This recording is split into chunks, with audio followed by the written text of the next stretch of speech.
درد دل ہے، ایک دو اور جگہوں پر بیان بھی کر دیا، وہ آ بھی جائے گا انشاءاللہ تعالی۔ جو میں نے گزارش کی کہ ہاں ایک سیاسی بھونچال ملک میں آیا ہے اور ملک کے اندر ایک افراتفری، کوئی شک نہیں، کوئی درد مند دل رکھنے والا مسلمان پاکستانی اس سے اپنے آپ کو لا تعلق نہیں رکھ سکتا، بالکل صحیح بات ہے۔ اور اسلام سے اصل ہماری محبت ہے، اور پاکستان سے اس لیے کہ اس کو ہم نے اسلام کے نام پڑھ لیا۔ یہ محض خطہ نہیں ہے، یہ الہامی تدبیر کے مطابق عطا ہونے والا ملک ہے، تو اس سے محبت ہے اور اس کی سالمیت اور اس کی حفاظت ہمیں مطلوب ہے، مگر صرف ایک خطے کے طور پر نہیں، اس لیے کہ اس کو اسلام کے نام پڑھ لیا۔ تو اگر ہمیں کوئی تبصرہ کرنا ہے تو کریں بھائی، کوئی حرج نہیں ہے، اختلاف ہو سکتا ہے، سیاسی اختلاف ہو سکتا ہے، مگر اس کو کہیں اسلام و کفر کا مسئلہ تو نہ بنا دے۔ اور اختلاف کو بیان کرنے کا بھی کوئی پیمانہ ہوتا ہے، کوئی حدود و قیود ہوتی ہیں، کوئی پروٹوکولز ہوتے ہیں۔ دین کی بہت بنیادی تعلیمات میں آپ کے سامنے رکھ دوں۔ بچے کو حدیث معلوم ہے، مسلمان وہ کہ جس کی زبان اور ہاتھ سے دوسرے مسلمان محفوظ رہے، معلوم ہے نا، سب کو معلوم ہے۔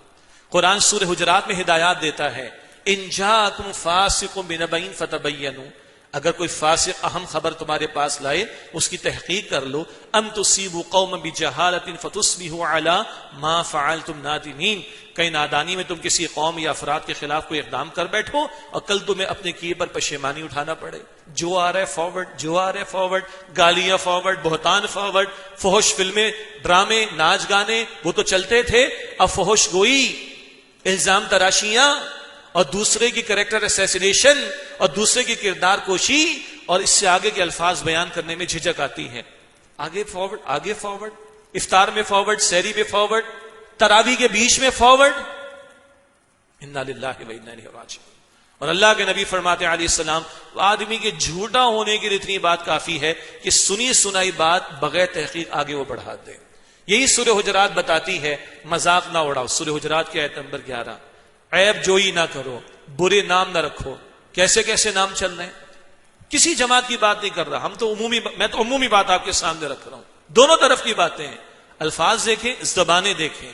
کچھ عرصے پہلے تک انہی سیاست دانوں کے ٹاک شوز کی حالت یہ ہے کہ شریف آدمی اپنے گھر والوں کے ساتھ بیٹھ کے دیکھ نہیں سکتا، اور آج دھڑلے کے ساتھ یہ تو بیان کر رہے ہیں، اور قوم کا اخلاق کا جنازہ ایسا نکلا ہے کہ پوری قوم شیئر کر رہی ہے ایک دوسرے کے ساتھ۔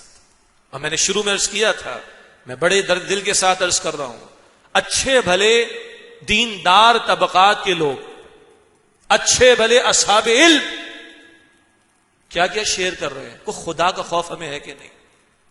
قرآن تعلیم دیتا ہے سورہ انعام کی آیت نمبر 108 میں، ان کے بتوں کو گالیاں مت دو، یہ پلٹ کر تمہارے معبود واحد اللہ کو برا بلا کہیں گے۔ بتوں کا غلط ہونا ثابت، دلیل سے شرک کی نفی کرنا ثابت، مگر بتوں کو گالیاں دینے کی اجازت قرآن نے نہیں دی، اشتعال انگیزی کی اجازت نہیں دی۔ تو مذاق اڑانا، عیب جوئی اور برے نام رکھنا، یہ تین باتیں، برائیاں، یہ منع کی گئی سورہ حجرات کی آیت نمبر 11 میں۔ تفصیل میں نہیں جا رہے، ہمارے اکثر دروس میں اس کا ذکر آتا ہے۔ سورہ حجرات کی آیت نمبر 12، بدگمانی نہ کرو، ٹوہ میں نہ لگو، تجسس میں نہ پڑو، اور غیبت نہ کرو۔ کیا ہوتی ہے غیبت؟ سب کو پتا ہے، وہ تو ہو ہی رہی ہے، اب تو بہتان لگتا ہے۔ غیبت کیا ہے؟ اللہ کے نبی علیہ السلام نے فرمایا، تمہارا اپنے بھائی کی غیر موجودگی میں اس کے بارے میں ایسی بات کہنا کہ اس میں موجود ہے اور اس کے سامنے کہی جائے تو اس کو بری لگے، موجود ہے اور سامنے کہی جائے تو بری لگے، یہ تو غیبت ہے۔ اور موجود نہ ہو اور کہی جائے تو جی بہتان اور بڑا جرم ہے۔ اور یہ ساری برائیوں کو ایک عنوان کے تحت سن لیجئے۔ حجۃ الوداع کا موقع، نبی علیہ السلام نے فرمایا جیسے یہ 9 عرفہ کا دن، ذی الحجہ کا دن، عرفہ کا دن، اور یہ ذی الحجہ کا مہینہ اور یہ سرزمین مقدس حرام، کیا مطلب؟ اس کا احترام واجب اور ان کی حرمت پامال کرنا حرام ہے۔ تم پر ایک دوسرے کی جان، مال، آبرو بھی حرام۔ تو یہ آبرو سے کھیلنے کی باتیں نہیں، ہم تو کلمہ حق کہہ رہے ہیں بھائی، ہم تو حق کا کلمہ کہہ رہے ہیں اور اپنی دینی ذمہ داری پوری کر رہے ہیں۔ یہ دینی ذمہ داریاں گالیاں دے کر پوری کی جاتی، بہتان لگا کر پوری کی جاتی، الزام تراشی کر کے پوری کی جاتی، یہ دینی ذمہ داری پوری ہو رہی۔ بہت خوبصورت اصول علامہ شبیر احمد عثمانی رحمۃ اللہ علیہ نے بیان فرمایا، بڑی پیاری بات ہے۔ حق بات حق نیت سے، حق موقع پر، حق انداز سے کہنی چاہیے. بہت پیاری بات ہے. بات بھی حق ہو. نہ حق ہے تو کل اللہ کو جواب دینا ہے، سب نے مرنا ہے، سب کو اللہ کو جواب دینا ہے.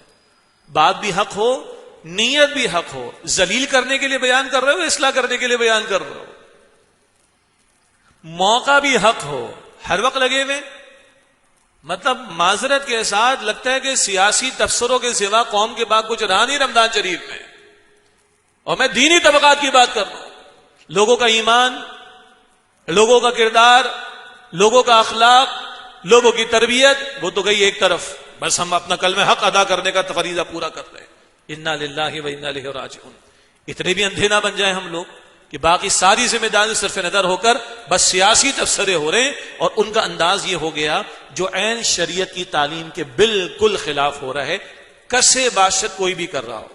ہم نے تو اصولی بات آپ کے سامنے رکھ دی ہے.